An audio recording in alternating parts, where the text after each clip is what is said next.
అలాగే టెక్స్ట్ బుక్లు కూడా ఈరోజు మనకి టెక్స్ట్ బుక్లు కొత్తగా తయారయ్యాయి కాబట్టి అందులో ఏంటేంటి మార్పులు జరిగాయి అన్న దాని మీద కూడా మేము కూలంకషంగా చర్చించి నేర్చుకోవడం జరిగిందండి. ఆ ఫీడ్బ్యాక్ అంతా కూడా ఇక్కడ ఫీడ్బ్యాక్ వాళ్ళ మీద పెట్టడం జరిగింది. వీళ్ళందరూ దాని గురించి పూర్తిగా తెలుసుకున్నారు సార్. ఆ టెక్స్ట్ బుక్లో మనకి లాస్ట్లో ఏఐని కూడా ఎలా వాడాలి అని పిల్లలకి ఎప్పటి నుంచే నేర్పే సొసైటీ రేపొద్దున వాళ్ళు బాగా ఉపయోగపడుతున్న ఉద్దేశంలో లాస్ట్లో పెట్టడం జరిగింది. అలాగే ఎక్కువ అలవాటు అయిపోతే హోంవర్క్ కూడా ఏఐ చేస్తుంది, అది ప్రమాదం ఉంది, పాజిటివ్ జాగ్రత్తగా ఉండాలి. ఆ రకంగా మార్పు జరిగిందండి టెక్స్ట్ బుక్. అమ్మా అంటే మంచికి వాడుకుంటే బోను, చెడుకు వాడుకుంటే అంతే అమ్మా. ఎనీథింగ్ ఇప్పుడు జీవితంలో anything use for good it is good, చెడుకు కూడా వాడచ్చు కదా. కొంచెం ముందరికి వస్తా. అందరూ చూస్తే చాలా ఆనందంగా ఉంది, ఎందుకంటే క్లస్టర్ మీటింగ్ నేను మొదటిసారి పాల్గొనడం జరుగుతుంది. ఎప్పుడు మేము రిఫార్మ్ తీసుకొద్దామనే ఆలోచనలో ఉన్నాం. నేను యువగలం పాదయాత్రలో కూడా అనేక మంది ఉపాధ్యాయుల్ని కలిశాను, నేరుగా ఇష్యూస్ తెలుసుకునే అవకాశం కలిగింది. అప్పుడు మనోళ్ళు ఇచ్చిన సూచనల మేరకే మార్పులు చేర్పులు చేసుకుంటూ వచ్చాం. మీరు చూస్తే మొదటి సంవత్సరంలో అనేక సంస్కరణలు తీసుకొచ్చాం. ఎందుకంటే ప్రజాప్రభుత్వం వచ్చి 2 సంవత్సరాలు అయింది. తీసుకొచ్చిన సంస్కరణలు మొన్న జరిగిన ఎగ్జామ్లో కొంతమేరకు ఫలితాలు వచ్చినాయి. నేను సంతృప్తి చెందానా? నేనైతే చెందాను, కానీ ముఖ్యమంత్రి గారు చెందలేదు. ముఖ్యమంత్రి గారు ఏమంటే 100% రావాలి కదా. ఎందుకంటే ఈరోజు ఎవరికి లేని క్వాలిఫైడ్ టీచర్స్, ఇప్పుడు మీరు అందరూ కష్టపడి పరీక్షలు రాసి డిఎస్సి రాసి వచ్చినవారు, ఎవరో కాగితమైన పేర్లు ఇస్తే వచ్చినవారు కాదు, మీరందరూ డిఎస్సి బ్యాచెస్. సో చాలా కష్టపడి హైలీ క్వాలిఫైడ్ టీచర్స్. అనేక కారణాల వల్ల మనం ఇబ్బంది పడిన విషయం వాస్తవం. ఇప్పుడు అవన్నీ సరిదిద్దాం. ఇప్పుడు నేను మిమ్మల్ని అందరూ ఉపాధ్యాయులందరినీ కోరేది కూడా ఏంటంటే లెర్నింగ్ అవుట్కమ్స్ పైన ఎక్కువ శ్రద్ధ పెడదాం. ఇప్పుడు మాస్టర్ గారు చెప్పారు, ఎట్లా పిల్లల్ని ఆలోచపరిచే విధంగా ఎలా పాఠాలు చెప్పాలి, ప్రాక్టికల్ అప్లికేషన్స్కి ఎట్లా తీసుకెళ్ళాలి అనేది చాలా చాలా అవసరం. సో అది మీరు ఎక్కువ శ్రద్ధ పెట్టాలి. రెండో విషయం, జనరేషన్ టు జనరేషన్ సెన్సిటివిటీ పెరిగిపోయింది. నేను స్కూల్కి వెళ్ళినప్పుడు స్కూల్లో నేను అల్లరి, మా టీచర్ గట్టిగా 2 బీకేది, నన్ను కొట్టేది.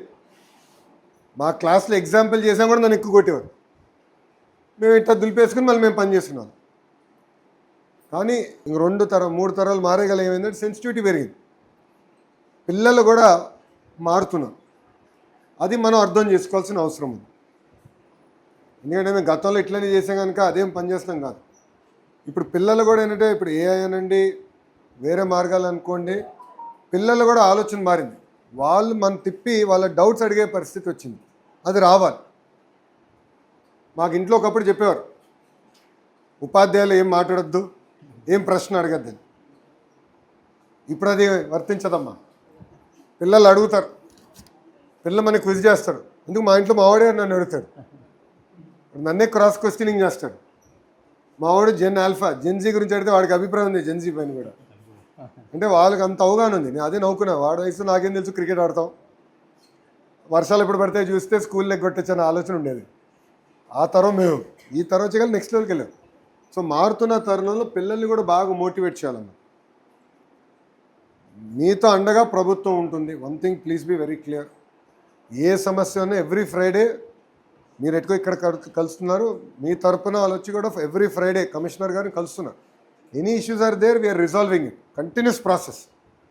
కొత్తది తీసుకొస్తాం, కొత్త సమస్య వస్తున్నాయి, అవి మేము చూసుకుంటాం, అది మా బాధ్యత. నేను మిమ్మల్ని కోరేది లెర్నింగ్ అవుట్కమ్స్ చూపించండి అమ్మ. That is the hall mark of a good school. నేను అదే ఇప్పుడు మా టీంకి చెప్తా ఉన్నాను. నేను భారతీయ విద్యా భవన్కి వెళ్ళా. భారతీయ విద్యా భవన్లో మా తర్వాత క్యాంపస్ ఐ థింక్ 8th క్లాస్లో క్యాంపస్ మారాడు. 8th క్లాస్ వరకు ఇంత ఇన్ఫ్రాస్ట్రక్చర్ కూడా మాకు లేదండి. ఇంత ఇన్ఫ్రాస్ట్రక్చర్ కూడా లేదు.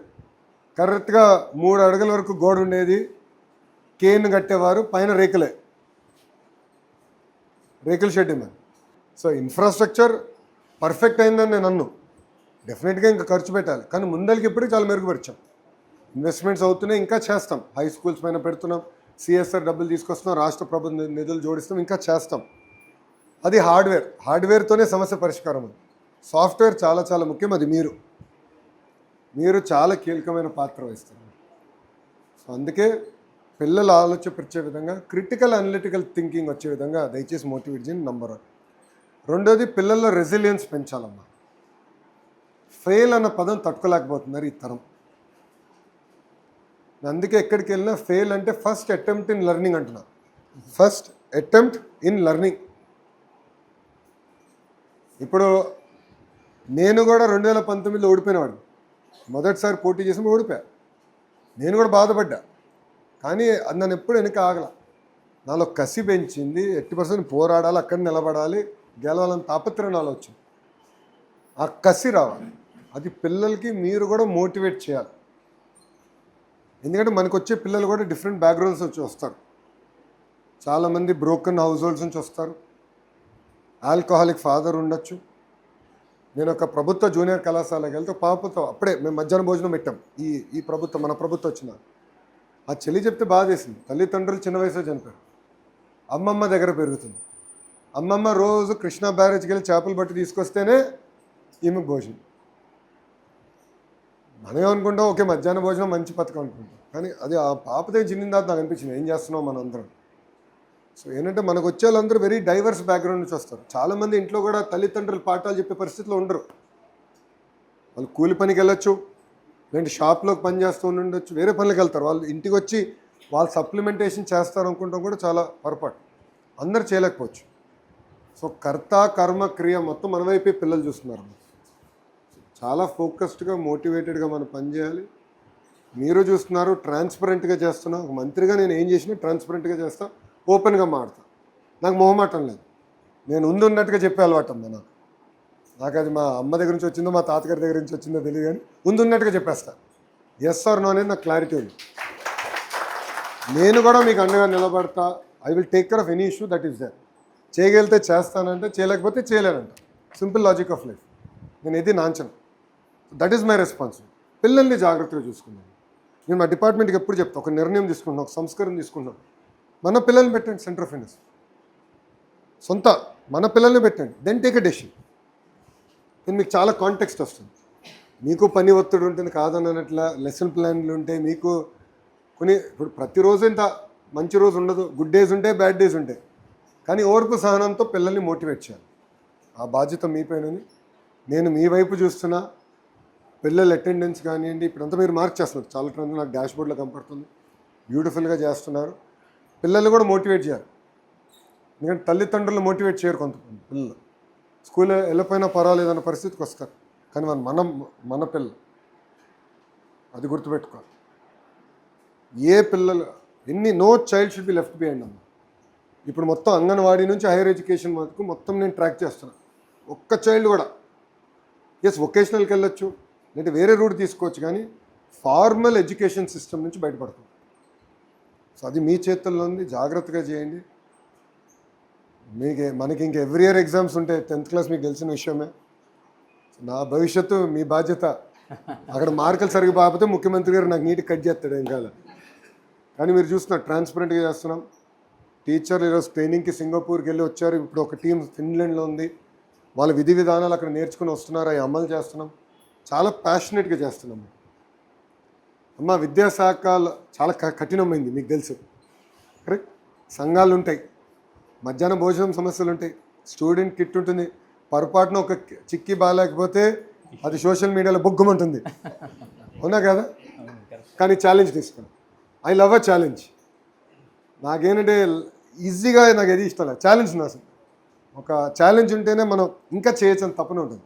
అందుకే నేను తీసుకున్నాను. దేవుడి దయ వల్ల ప్రజల ఆశీస్సులతో గౌరవ ముఖ్యమంత్రి గారు 5 సంవత్సరాలు నాకు ఈ బాధ్యత ఇచ్చారు. దాని తర్వాత మళ్ళీ ప్రజల ఆశీస్సులు ఉండాలి, మళ్ళీ ఆయన ఆశీస్సులు కూడా ఉండాలి. ఆయన నిర్ణయిస్తాడు. బట్ 5 years ఇన్నాళ్ళు మనం వేరే రాష్ట్రాల వైపు చూసాం. ఇప్పుడు వేరే రాష్ట్రాలు మన వైపు చూసే పరిస్థితికి వచ్చారు. ఇది కొనసాగిద్దాం. సో పాజిటివ్గా తీసుకోండి ఫీడ్బ్యాక్. లీప్ యాప్, ఇప్పుడు మీరు అందరూ లీప్ యాప్ డౌన్లోడ్ చేసుకున్నారు కదా, దాంట్లో మీరు ప్రభుత్వానికి ఏమైనా ఫీడ్బ్యాక్ ఇవ్వాలంటే కూడా ఇవ్వండి. No problem. We love feedback అమ్మ. మీరు ఏదో ఫీడ్బ్యాక్ ఇస్తే మేము బాధపడతాం, అవన్నీ ఏమి లేదు. మేము నేర్చుకునేదానికి ఉన్నాం. మేము ఎక్కడ అన్నీ మేము పర్ఫెక్ట్ అని చెప్పట్లే. నేను మనిషినే, దేవుడు కాదు. 10 నిర్ణయాలు తీసుకుంటా 3 తప్పవుతాయి. ఆ 3 సరిదిద్దుకోవడానికి నేను సిద్ధంగా ఉంది. ప్రభుత్వం సిద్ధంగా ఉంది. ఈరోజు నిర్ణయం తీసుకునే వాళ్ళకి తప్పులు ఉంటాయి. ఏం నిర్ణయం తీసుకుని ఇంట్లోకి వచ్చింటే తప్పులు ఉండవు. Simple logic of life. తప్పులు జరిగితే తప్పులు సరిదిద్దుకునే బాధ్యత మేము తీసుకుంటాం. సో లీప్ యాప్ ద్వారా ఏం ఫీడ్బ్యాక్ ఇవ్వాలన్న డిపార్ట్మెంట్కి యూ ప్లీజ్ గివ్ ట్రాన్స్పరెంట్లీ. అది we will not hold it against. Okay తల్లి. సో ఎలా జరుగుతున్నాయి క్లస్టర్ మీటింగ్స్? పనికొస్తున్నాయి. గుడ్. జాగ్రత్త మీరు చూసుకోండి అమ్మా. ఎనీథింగ్ ఎనీ టైం మీరు ఫీడ్బ్యాక్ ఇవ్వండి, will take it far. Okay master గారు, థ్యాంక్ యూ అండి.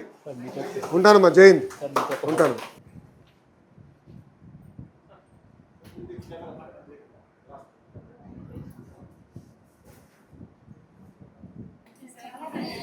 తల్లి ఉంటానమ్మా, వెళ్ళొస్తానమ్మా తల్లి.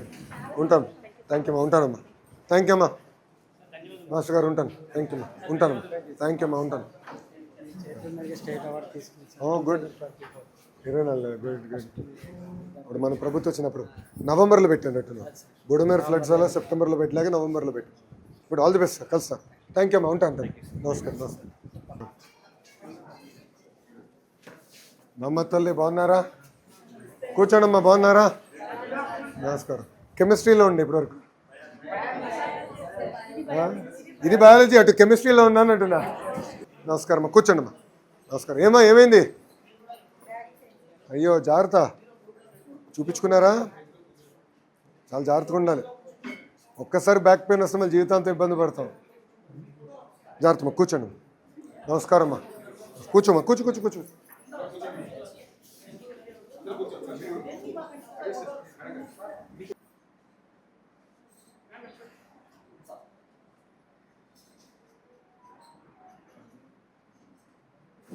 సార్, మా 6th క్లాస్ స్టూడెంట్స్ అందరి తరఫున మీకు ప్రత్యేక ధన్యవాదాలు సార్.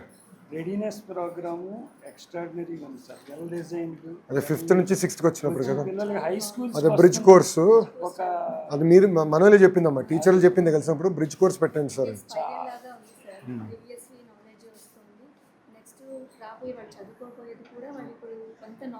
అది చాలా అవసరం. ఎందుకంటే నేను కూడా 10th తర్వాత నేను ఒక ఎగ్జామ్ తీసుకున్నాను. ఎక్కడెక్కడ నా వీక్నెస్ ఉన్నాయో అక్కడ తెలుసుకుని దానిపైన నేను ఎక్కువ శ్రద్ధ పెట్టాను. సో నాకు 11th 12th అందుకే ఈజీ అయింది. మళ్ళీ అక్కడ నుంచి ఇంజనీరింగ్ చాలా తేలికైంది. సో ఫండమెంటల్ స్ట్రాంగ్ అవ్వాలి. సో అదేంటే ఈవెన్చువల్లీ ఏంటంటే బ్రిడ్జ్ కోర్స్ ఇర్రెలవెంట్ చేయాలి. నా థియరీ ఏంటంటే అంగన్వాడీ నుంచి కరెక్ట్గా మనం తీసుకొచ్చి ఫస్ట్ క్లాస్ ట్రాన్సిషన్, ఈ ట్రాన్సిషన్ పక్కడబందిగా జరిగితే ఇంకా బ్రిడ్జ్ కోర్స్ అవసరం ఉండకూడదు. అది నా థియరీ. బట్ అది 1 సంవత్సరంలో అయ్యేది కాదు. అది కనీసం ఒక 5-7 సంవత్సరాలు స్మూత్గా చేయాలి. లోవర్ క్లాస్ నుంచి హై స్కూల్కి ఒకసారి వచ్చిన పిల్లలకి టెన్షన్ లేకుండా స్మూత్గా చేయాలి. ఈ ఫస్ట్ 1.5 month రీకాల్ చేసుకోవడానికి బాగుంది. చిన్న వర్డ్స్ ద్వారా వాళ్ళని స్మూత్గా నెక్స్ట్ లెసన్స్ వెళ్ళడం. హై స్కూల్ ఎన్విరాన్మెంట్ లాగా కాకుండా ఎలిమెంటరీ ఎన్విరాన్మెంటే హై స్కూల్లో ఉండేటట్టుగా వాళ్ళు ఫీల్ అవుతున్నారు. సరదాగా హ్యాపీగా నెక్స్ట్ లెసన్స్కి వెళ్తారు. జాగ్రత్త చూసుకోండి. అయితే వీడియో కాన్ఫరెన్స్ ఉంది, వెళ్తాం. కూర్చోండి అందరు కూర్చోండి దయచేసి. ఉంటాను తల్లి. ఉంటాను. థ్యాంక్ యూ అమ్మా. అది ఎస్సీఆర్టీకి బాధ్యత పెట్టాం. అవునమ్మా. అదే మూమెంట్ కూడా కరెక్ట్గా స్మూత్గా జరగాలని మన తప్ప. ఉంటాను మాస్టర్. థ్యాంక్ యూ అమ్మా. ఉంటాను. థ్యాంక్ యూ అమ్మా తల్లి. ఉంటానమ్మా. వెళ్ళొస్తా తల్లి. నమస్కారం. బాగున్నారా? మ్యాథ్స్ మాస్టరా? నమస్కారం సార్. బాగున్నారా? చాలా టఫ్ సబ్జెక్ట్. కూర్చోండి. జస్ట్ ఒకసారి ఫోటో దిగాలన్నారు, రిక్వెస్ట్ చేశారు. కూర్చోండి. కలిసి. నమస్కారం అమ్మా. బాగున్నారు? కూర్చోమ్మా. కూర్చోండి. అందరు కనపడతారు. నమస్కారం అమ్మా. నమస్కారం తల్లి. బాగున్నారా? నమస్కారం.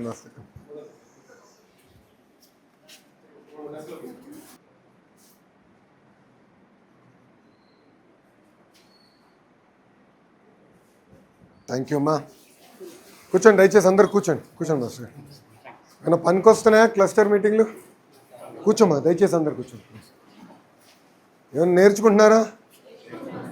ఎవ్రీ క్లస్టర్ మీటింగ్ వచ్చినప్పుడు కొత్తది నేర్పిస్తున్నారా? పనికొస్తుందా? ఆల్ ది బెస్ట్ అమ్మా. జాగ్రత్త చూసుకోండి. పిల్లల్ని తీర్చిదిద్దాం మన బాధ్యత. సో మన చేతుల్లో ఉన్నారు. మన పిల్లల్ని జాగ్రత్తగా చూసుకోవాలి.